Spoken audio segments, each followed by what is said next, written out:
Vamos falar de Tito, carta de Paulo a Tito, capítulo de número 1, a partir do verso de número 5, é o texto que nós vamos meditar nessa noite.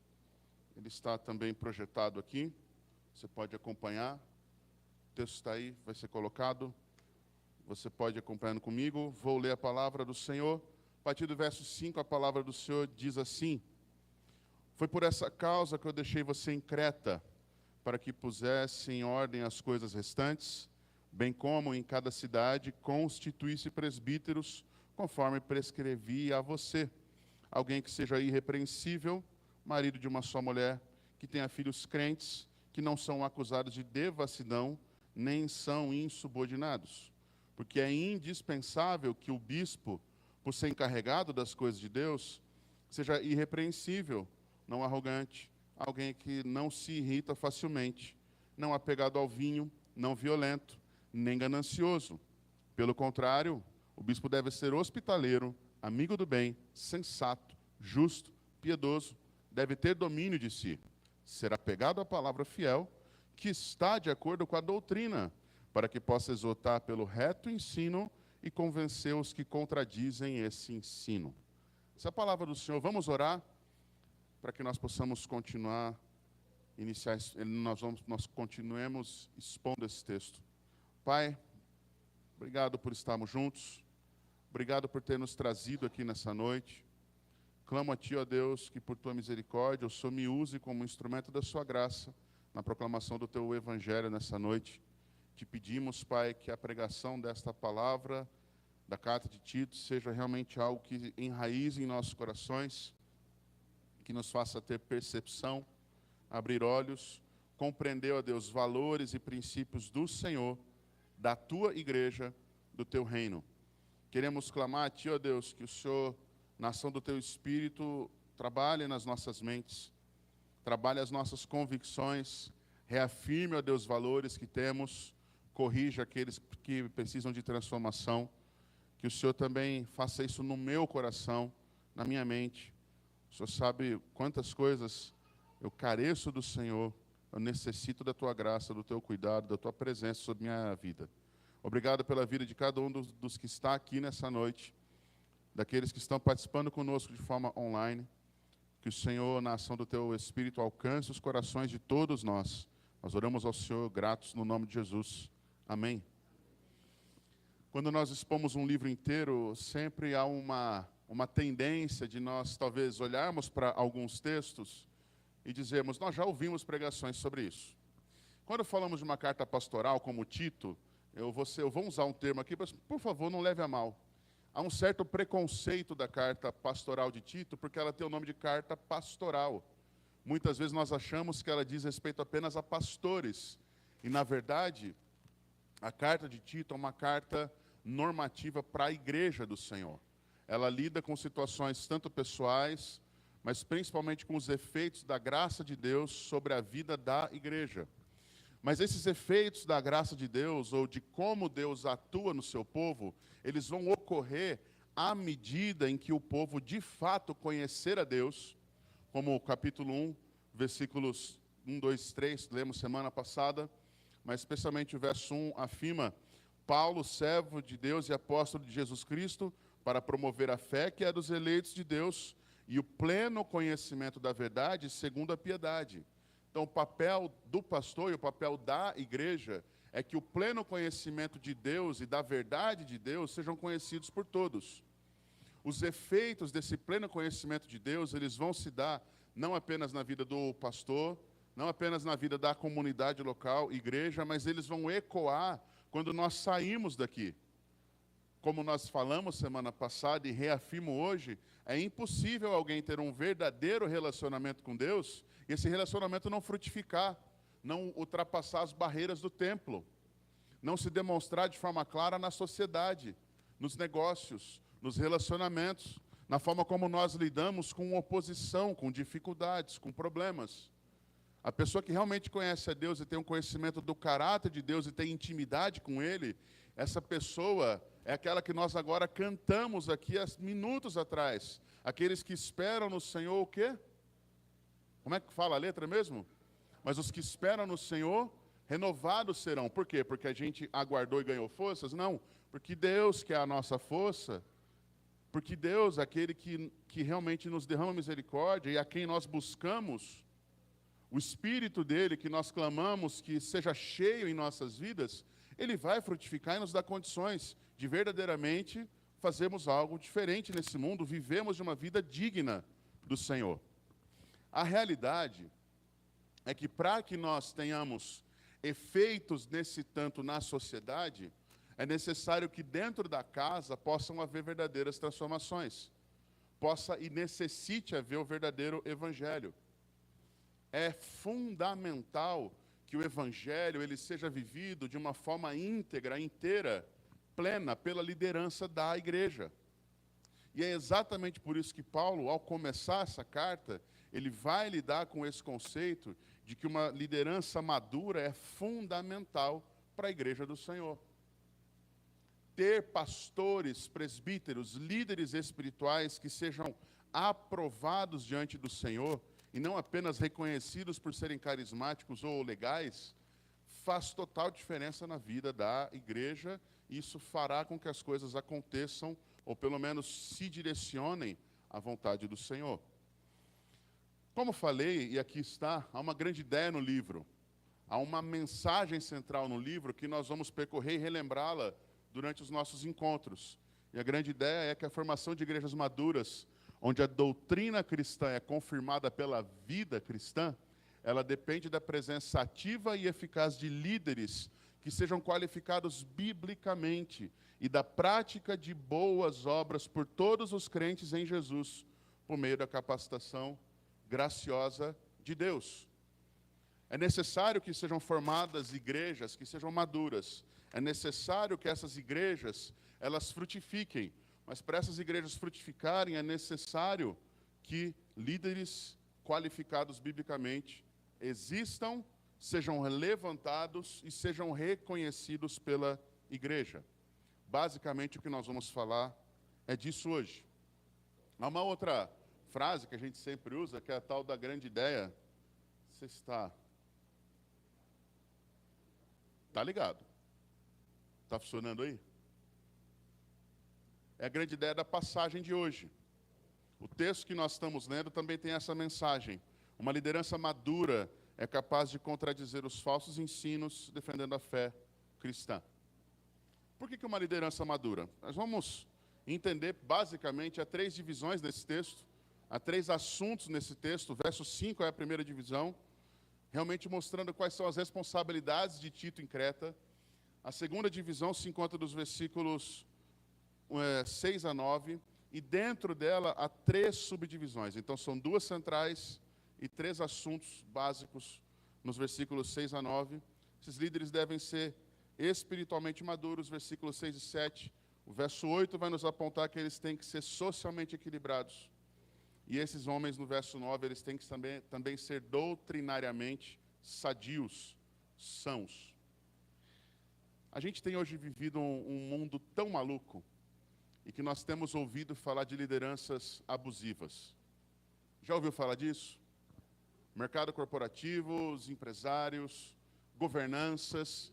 Nós temos vivido tempos onde líderes que estão vivendo apenas para si mesmos, humilhando pessoas, muitas vezes manipulando. Esses são os caras que muitas vezes se colocam como autoridades e dominadores no meio dos seus locais de trabalho. Você ouve falar de relacionamentos tóxicos, abusivos, que se encontram tanto nas escolas, no trabalho, no lar, nos nossos casamentos, até na própria igreja. Por quê? Porque as pessoas são tóxicas. Muitas vezes, os líderes, aqueles que estão nas posições-chave, são pessoas que no caráter estão desqualificados. E é impressionante como muitas vezes, no mercado aí de trabalho, nas escolas, nos nossos relacionamentos, que muitas vezes são apenas por interesse, nós procuramos pessoas para que elas nos sirvam ou ofereçam algo a nós, sem nos importar com quem de fato elas são. Com quais valores regem os seus corações. no reino de Deus, na igreja do Senhor, isso é absolutamente impossível de dar certo. Nós precisamos compreender que as pessoas que estão à frente liderando, elas precisam se encaixar nos padrões bíblicos que Deus determinou. Nós lemos há pouco, e vamos hoje falar sobre isso, que para presbíteros, e presbítero é um sinônimo de bispo, é um sinônimo de pastor, é um sinônimo para ancião, é um sinônimo para líder espiritual. Essa pessoa, esse pastor, esse presbítero, ele é o principal alvo inicial de Tito em Creta. Relembrando que Creta é uma ilha, e nessa ilha ele precisa levantar presbíteros. Ele precisa procurar, primeiramente, colocar a casa em ordem, e aqui o texto não nos dá uma referência clara do que é isso, mas é muito possível que Paulo esteja falando de procurar as pessoas-chave, organizar lideranças básicas, discipular, caminhar com gente, conhecer, estabelecer locais, procurar pessoas, evangelizar. É muito provável que seja esse o contexto do pôr a casa em ordem, ou pôr as coisas em ordem. Mas para ele estabelecer essas igrejas, é necessário que sejam reconhecidos e sejam vistos pastores que estejam dentro do padrão bíblico, e não daquilo que nós achamos por bem ou gostamos. A internet é uma terra de ninguém hoje, literalmente. E talvez alguns dos grandes homens, ou das grandes, e que grandes aqui não é porque necessariamente sejam referenciais, mas talvez se você gosta muito.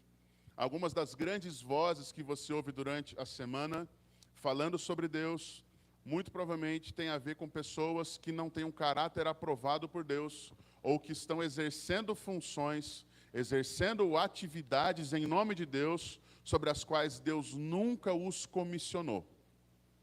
Nós vivemos a época hoje onde, se houver um problema entre eu e a liderança, daqui como exemplo, e um dos líderes de nossa igreja se opuser, se levantar contra e conseguir levar um grupo com ele, assim que ele sair daqui, ele vai se autodenominar pastor. É só exemplo, tá, gente? Pelo amor de Deus. Está tudo em paz, ok? Está tudo bem. Mas essa pessoa pode se autodenominar pastor, arrumar alguns outros líderes para trabalhar com ele, e de repente, no meio de uma divisão, uma cisão que machucou, fruto de pecado, problemas, as pessoas à volta começam a reconhecê-lo como uma liderança instituída, uma liderança que Deus levantou.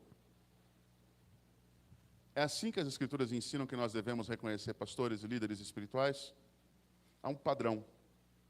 E esse padrão, ele está vinculado ao relacionamento com Deus, ao caráter dessa pessoa com Deus e com o próximo, ao seu relacionamento e à sua conduta familiar, como ele se porta e quais são as definições que há sobre família, porque essa família, especialmente esse homem, ele deve ser uma referência, um exemplo a ser seguido, não porque ele é bom, mas porque ele deve ser o primeiro a buscar refletir o caráter de Cristo, e o caráter de Cristo é bom, o caráter de Cristo é santo, a pessoa do Senhor é absolutamente confiável, e pastores e líderes devem ser pessoas que devam refletir isso. São pecadores como qualquer outro, mas é dever do pastor, dessa liderança espiritual, refletir o caráter de Cristo também. E esses homens precisam ser referenciais na sociedade, ser bem vistos por todos. Tito, você está em Creta, é uma ilha, há diversas cidades, você fará isso em todas elas. É o trabalho de uma vida, como nós falamos semana passada.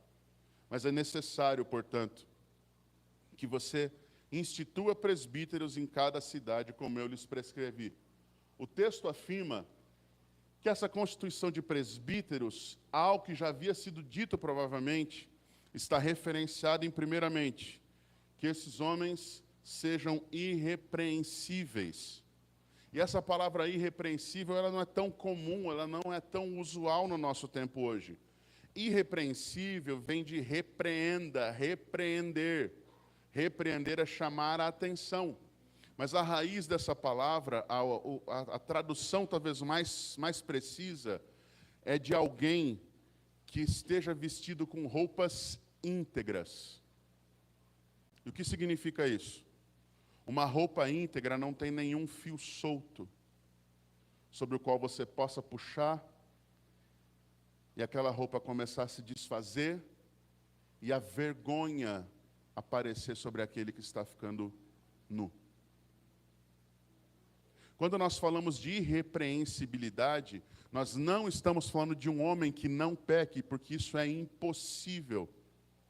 Nossa natureza humana, ela é falha e ela está sendo transformada dia a dia, de glória em glória, na estatura e no caráter de Cristo. Mas até a nossa morte, essa restauração não é plena. Nós necessitamos viver de forma intensa, buscando a Deus continuamente. Vida cristã não é brincadeira e não é algo que você faz domingo à noite. Vida cristã é algo que você vive a cada momento que você respira e o seu coração bate. Mas os líderes, como há pouco falei, eles necessitam ser referenciais, exemplos, pessoas a quem você se espelhe. O apóstolo Paulo, na carta aos Coríntios, diz o seguinte: sejam meus imitadores, porque eu sou de Cristo. Alguns dizem que Paulo seria arrogante. Na verdade, ele é alguém que tem buscado viver a vida com Deus, realmente sendo uma vida com Deus. E não algo que busque-se ou que faça-se apenas de vez em quando. A irrepreensibilidade para um pastor, para um bispo, para um líder, não é a ausência de erros, mas é a presença contínua de arrependimento e recomeço. Se erra, não permanece no erro. Reconhece, reconcilia, pede perdão, busca o Senhor.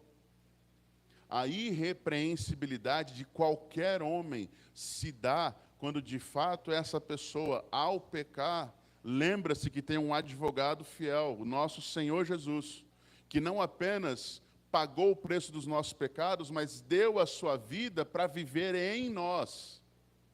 Como Gálatas ensina, se fui crucificado com Cristo, Gálatas 5:22, se eu fui crucificado com Cristo, já não sou mais eu quem vivo.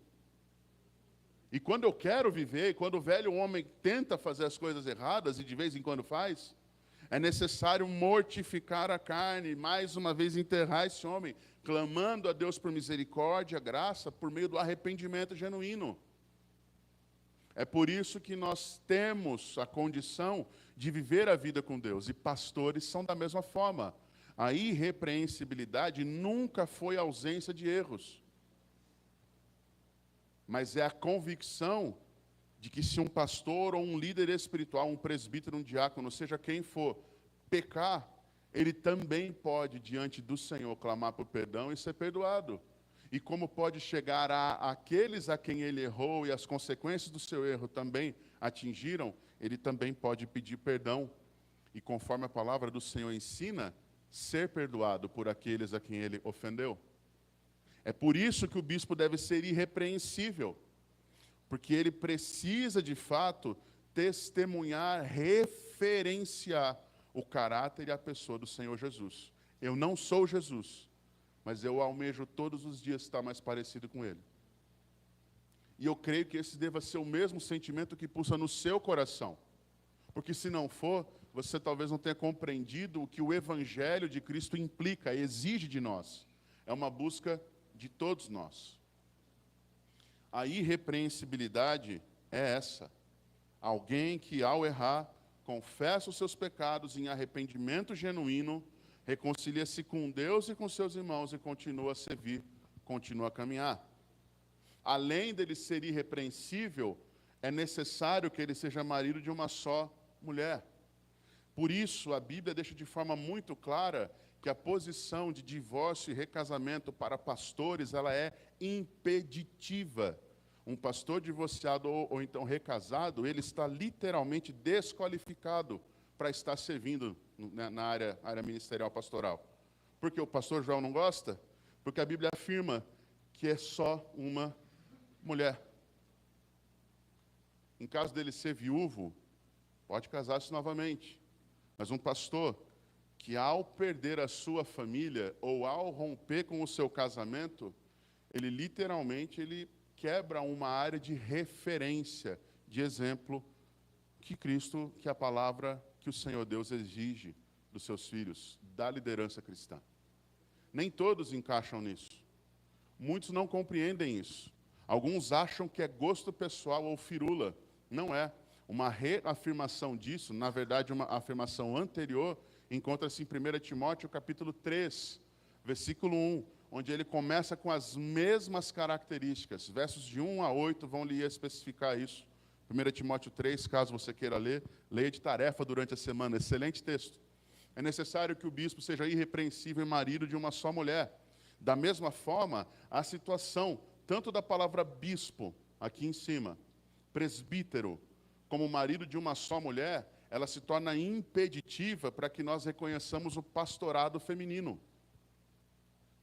Por quê?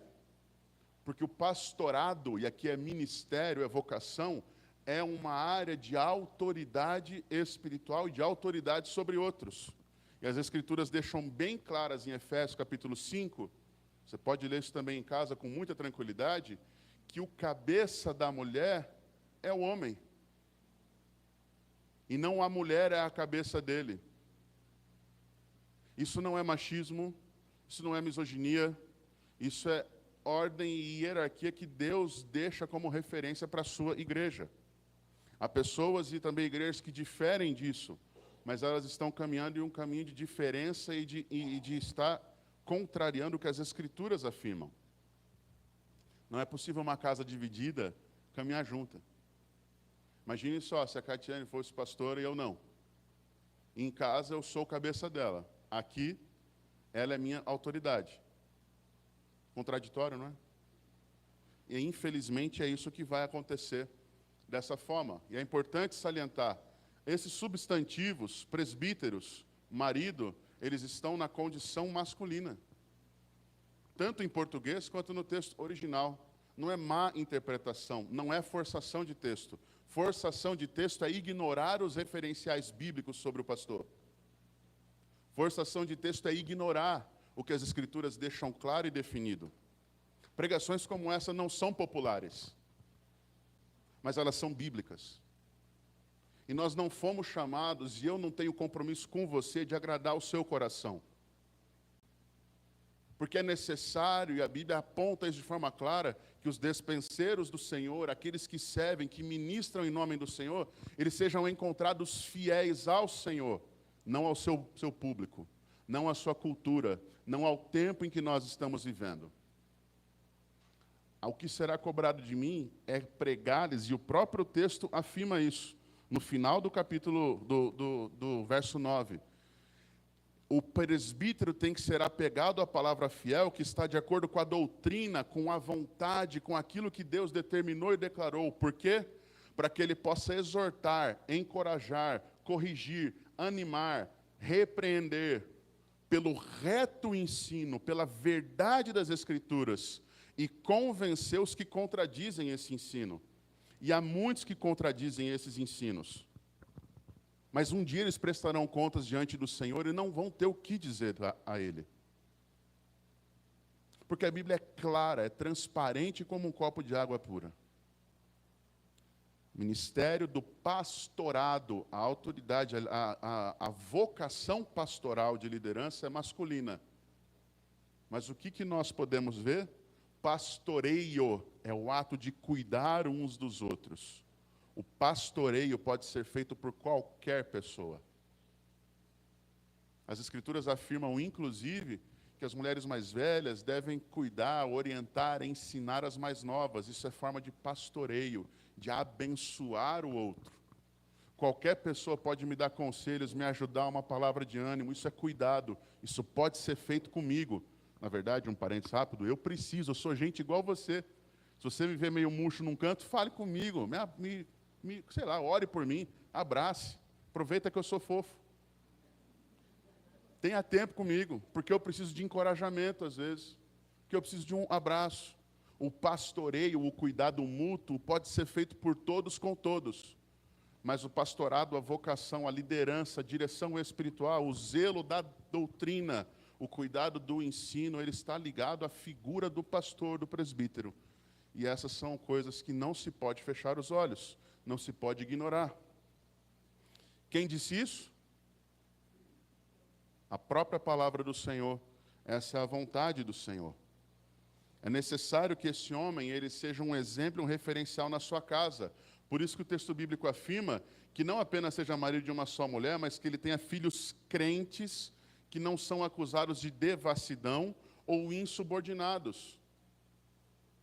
E o Ataliba comentou agora há pouco isso aí no começo do culto. Insubordinação é sinônimo de rebeldia, de não haver reconhecimento de autoridades, de não haver reconhecimento de lideranças. Como é possível a um pastor ser reconhecido como líder e exercer autoridade se os seus próprios filhos não creem no Deus que ele prega? Se os seus próprios filhos são rebeldes a ele, não o seguem, não o ouvem, não o reverenciam. Não é reverenciar de prostrar-se, é tê-lo como referência.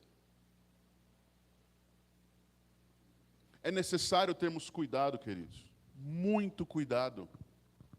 Eu estou aqui há pouco tempo. Vai completar 8 meses que eu estou aqui no pastorado dessa igreja. Quantos de vocês conhecem a minha família profundamente? Já pensou nisso? Quantos de vocês sabem se biblicamente eu estou realmente encaixado aqui?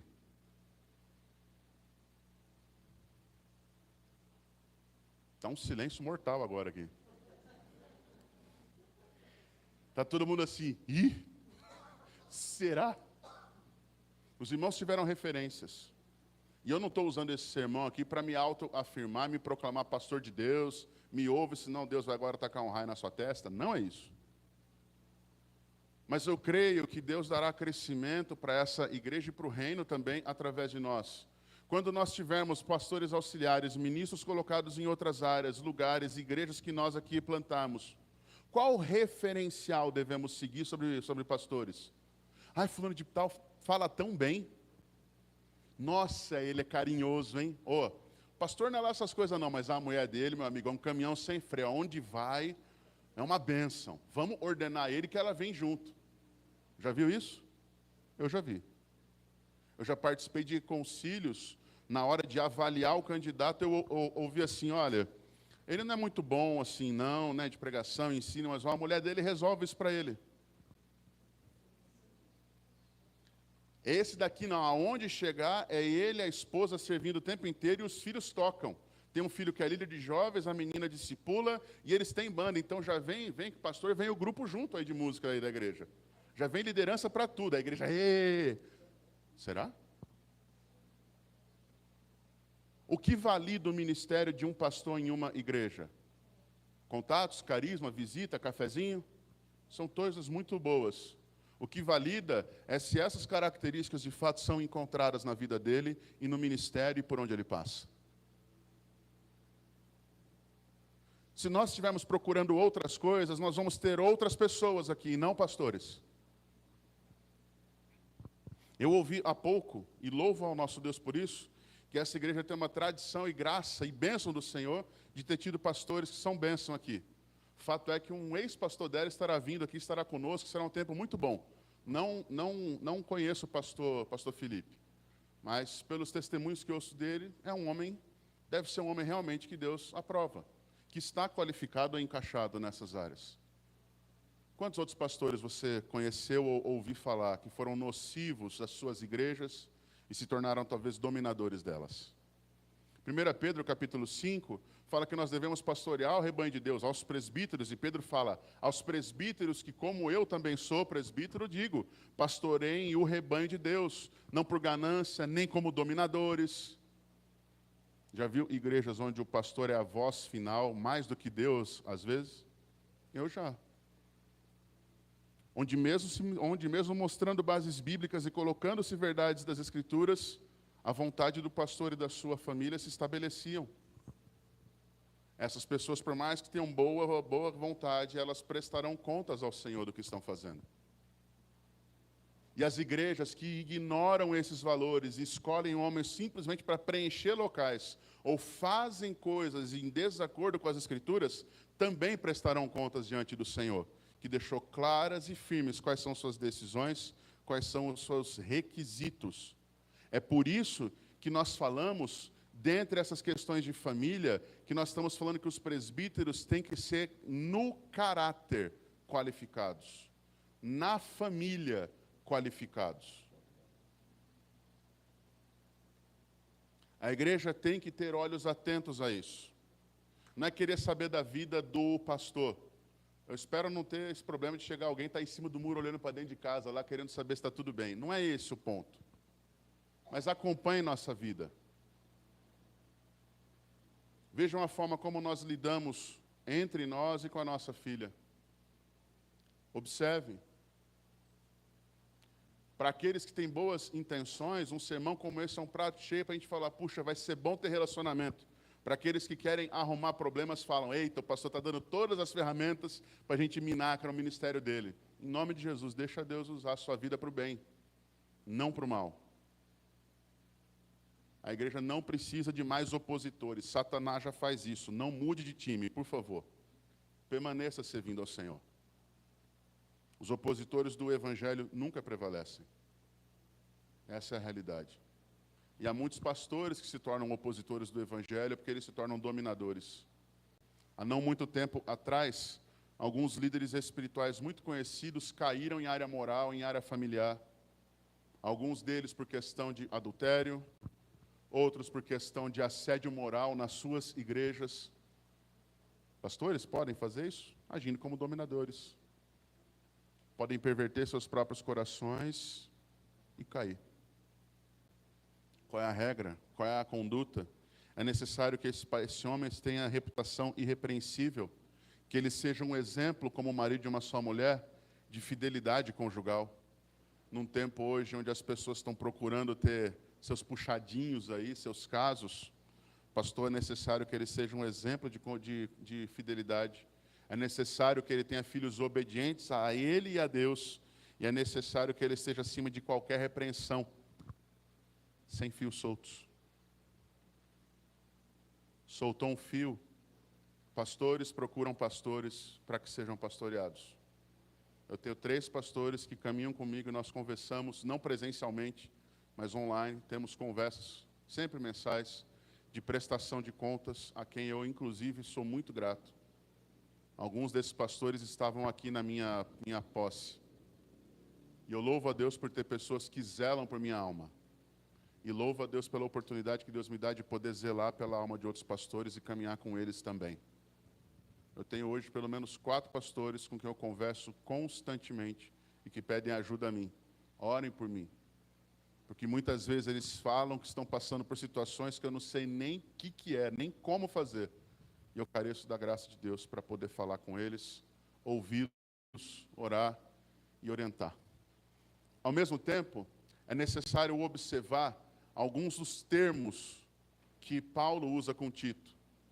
Aqui no começo ele fala que é necessário, era importante, que era necessário colocar as coisas em ordem, conforme prescrito, que esses pastores venham. E o verso 7 começa dizendo um porquê de razão que é indispensável. Indispensável por quê? Porque o pastor, o bispo, por ser encarregado das coisas de Deus, ele seja irrepreensível. Parece que Paulo está com o disco quebrado, só sabe falar que precisa ser irrepreensível. Primeiramente, no caráter, na família. Agora, o caráter pessoal. Ele precisa ser alguém que seja não arrogante. Ele precisa ser alguém que não se irrita facilmente, que não seja apegado ao vinho, que não seja violento e nem ganancioso. O que é alguém arrogante? Sem testemunho de nome, tá? Só o que é, não quem. O que é arrogância? Nariz empinado, prepotência, insubmissão, alguém que não aceita conselhos, alguém que não aceita ser repreendido, que não aceita reconhecer seus próprios erros. É alguém que não é humilde. É alguém que tem um coração soberbo. é alguém que está acima da média, como disse há um tempo atrás um determinado cantor aqui. Alguém que está intocável.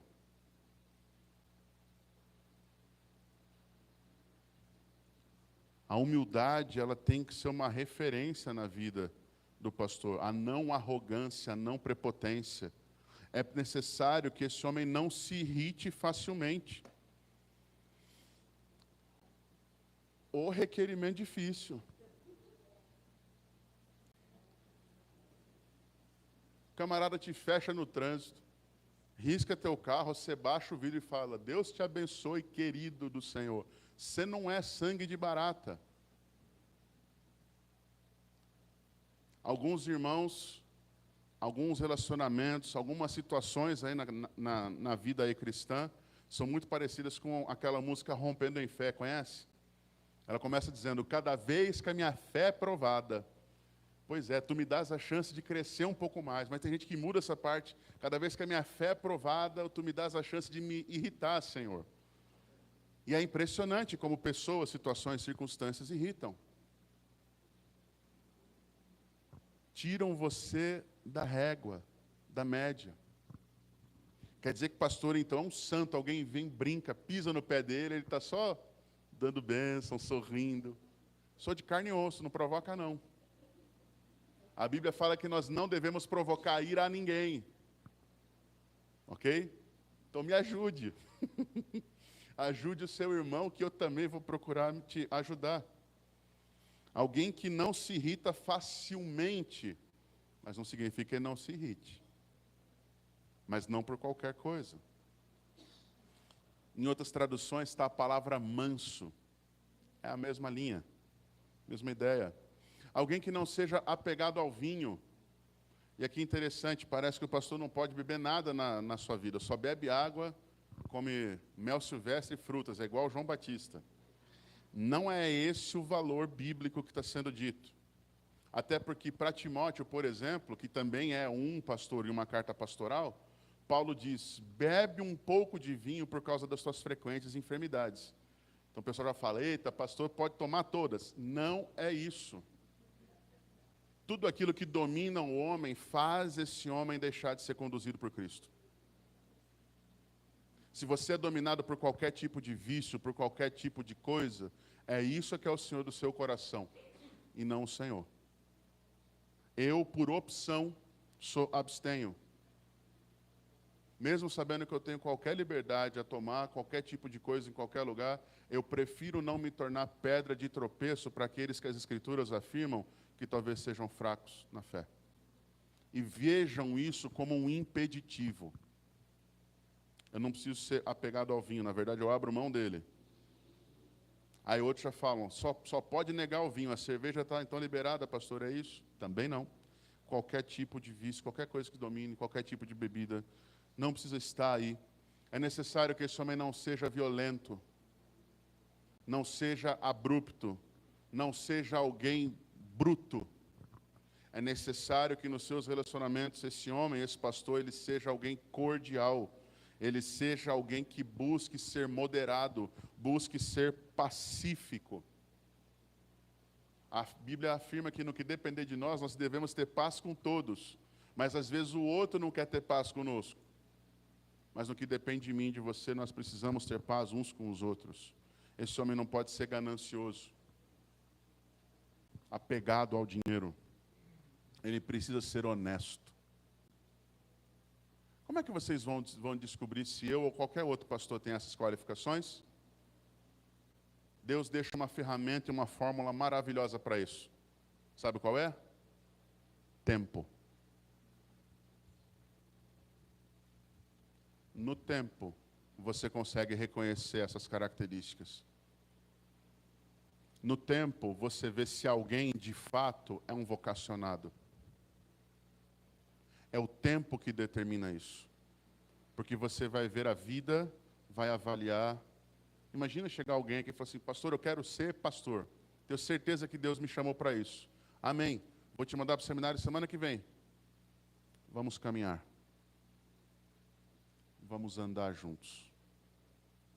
A igreja precisa reconhecer essa vocação que você hoje reconhece.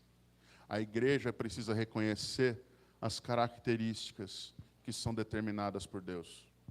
É por isso que uma liderança madura é fundamental para a vida da igreja. Porque muitas vezes pessoas e circunstâncias, fulano de tal é filho do líder aqui espiritual, puxa vida, ele quer ir para o seminário, ele quer isso, ele quer aquilo. Não, vamos mandar, senão nós vamos ter problemas. Nós temos temor a homens, mas não tememos a Deus que nos deu as linhas e as regras pelas quais devemos seguir. E aí acontece o quê? Igrejas racham, pessoas têm problemas doutrinários, divergências, o reino cresce, adoece. E é necessário que nós tenhamos sabedoria e sigamos os referenciais de Deus. Pelo contrário, a parte final do texto vai nos apontar. Ao contrário de tudo isso, o bispo deve ser hospitaleiro, e essa ideia de hospitaleiro é a mesma visão, então, referência de hospital, sempre aberto, sempre disponível, sempre disposto. Nem sempre ele vai resolver tudo, mas é alguém que está sempre aberto e disponível a estar com você, trabalhando com você. Deve ser alguém que também seja amigo do bem, faça coisas que realmente testemunhem do caráter do Senhor. Outras traduções, seja alguém que te estimule a uma boa conduta. Seja alguém que tenha uma boa conduta e que estimule outros a boa conduta. Esse homem também precisa ser justo. Está fácil aí, né? E que é justo? Alguém correto. Alguém que haja não por facilidades, nem por aquilo que vai no próprio coração. Eu tenho mais afinidade com esse, eu vou tratar de um jeito, Não, todos iguais, igual maneira, caminhada contínua, servindo uns aos outros. É necessário que esse homem seja piedoso. O que é piedade, irmãos? É aquele cara que está no cantinho, pedindo por dó. Piedade nas Escrituras é sinônimo de vida santa. É necessário que esse homem reflita o caráter de Cristo. É necessário que esse pastor, que esse presbítero, ele seja alguém que estimule os outros a caminhar no bem, mas a caminhar no caráter de Cristo, porque ele anda no caminho do caráter de Cristo. Piedade é santidade, é alguém que luta contra si mesmo. É alguém que clama para que os outros orem, para que ele possa vencer os pecados, os vícios, os problemas que ele tem. Para que o velho homem dele morra todos os dias, enquanto ele ora por sua vida, você ora por ele. Hoje cedo falamos muito de uns aos outros. Esse uns aos outros também se dá nesse tempo. É necessário que esse homem seja sensato. É necessário que ele tenha senso, sabedoria. É necessário que ele tenha domínio de si. Tal do domínio próprio. Um pastor sem domínio próprio é alguém que não testemunha do caráter do Senhor Jesus. Dentro de todas essas qualificações, há um porquê. Sendo ele alguém apegado à palavra do Senhor, a palavra fiel, que está de acordo com a sã doutrina, ele tem que ser um referencial, uma voz a ser ouvida dentro da igreja. Na denominação batista, nós defendemos que as decisões ou a condução da igreja se dá pelas assembleias, é uma liderança ou um modo de governo congregacional. A congregação é soberana. O pastor não é dono, não manda aí na igreja. O pastor direciona, aponta caminhos. Especialmente pautado e firmado na palavra do Senhor. Para que se uma pessoa, se um grupo ou se a igreja estiver com algum problema, ele tenha condições de exortar pelo ensino correto, pelo ensino fiel. Por isso que o pastor não pode ser alguém sem apego à palavra de Deus. O principal ofício do pastor é ensinar a palavra de Deus com fidelidade e com ousadia do Espírito Santo. É o principal ofício do pastor. Não é administrar. Não é a visitação, apesar de, por muitas vezes, a visitação ser um meio de pregação, de correção, discipulado, mas não são essas coisas.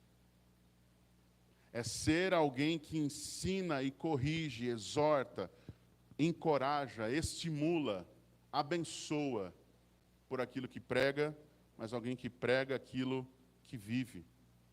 Por quê?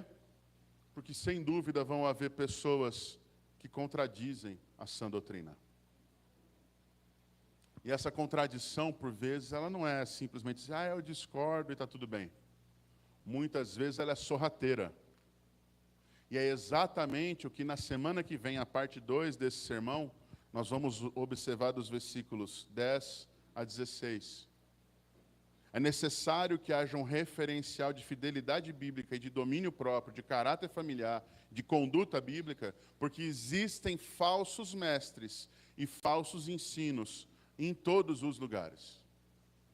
Muito provavelmente, se você for para casa hoje e investir um pouco do seu tempo em Instagram, em YouTube, alguma coisa do tipo, ficar naqueles reels, aqueles vídeos curtos, você muito provavelmente vai cair em algum vídeo que aparentemente possa ser cristão, mas que deve estar vindo da boca ali ensinos de um falso profeta. Alguns dizendo que você é o centro da vontade de Deus. Outros tantos dizendo que Deus fez tudo por sua causa. Outros dizendo que Jesus tem problemas até de assediar mulheres. Outros dizendo que você pode ter a vida que você quiser, que Deus não está preocupado com isso. Deus já te salvou, você já é um salvo perfeito. Alguns dizendo que todos podem servir e viver como querem, que Deus não tem preocupação com santidade.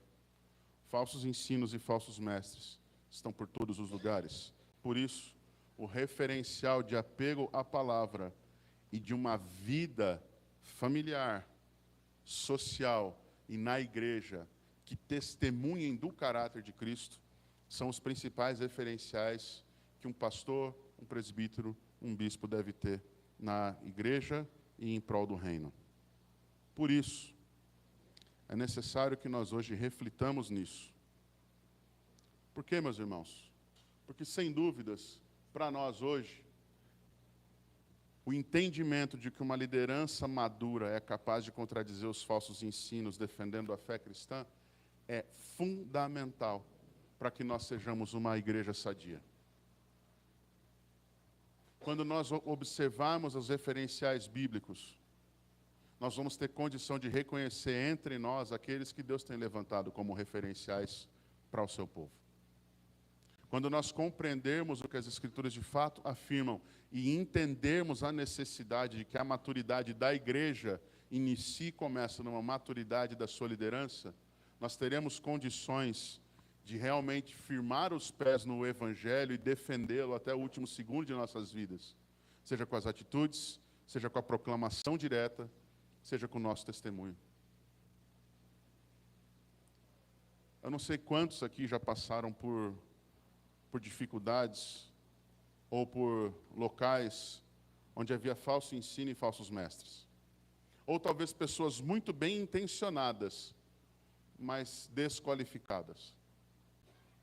E não pelos meus padrões, mas pelo valor e padrão do que Deus determinou. Eu não sei quais os efeitos que trouxeram esses líderes sobre a sua vida, ou decisões, ações, coerências, incoerências. Fato é, irmãos, que há milhares, milhões de pessoas hoje que pertencem ao reino de Deus, que optam por um evangelho fácil, talvez mais palatável, menos exigente. E um dos primeiros referenciais disso é porque eles não seguem os padrões bíblicos, os requerimentos, as exigências do Senhor para reconhecer as lideranças. Por isso que é necessário que nós busquemos maturidade, irmãos. Não haverá maturidade na nossa igreja se não houver um entendimento de que líderes maduros devem estar à frente dela. Porque eles é quem vão nos ajudar e nos exortar, nos corrigir e muitas vezes defender o verdadeiro evangelho, para que não sejamos levados como crianças por todo o vento de doutrina, por todo o ensino falso, a caminhos distantes, a vontades que não são do Senhor. e ali nós não vamos encontrar a paz, não. Mas na fidelidade ao Senhor, por mais que as circunstâncias à nossa volta sejam difíceis, é ali que nós encontramos de fato o coração do Senhor, a paz dele. E é ali que nós vamos encontrar o querer, a graça, a vontade do Senhor, que é boa, perfeita e agradável sobre nós.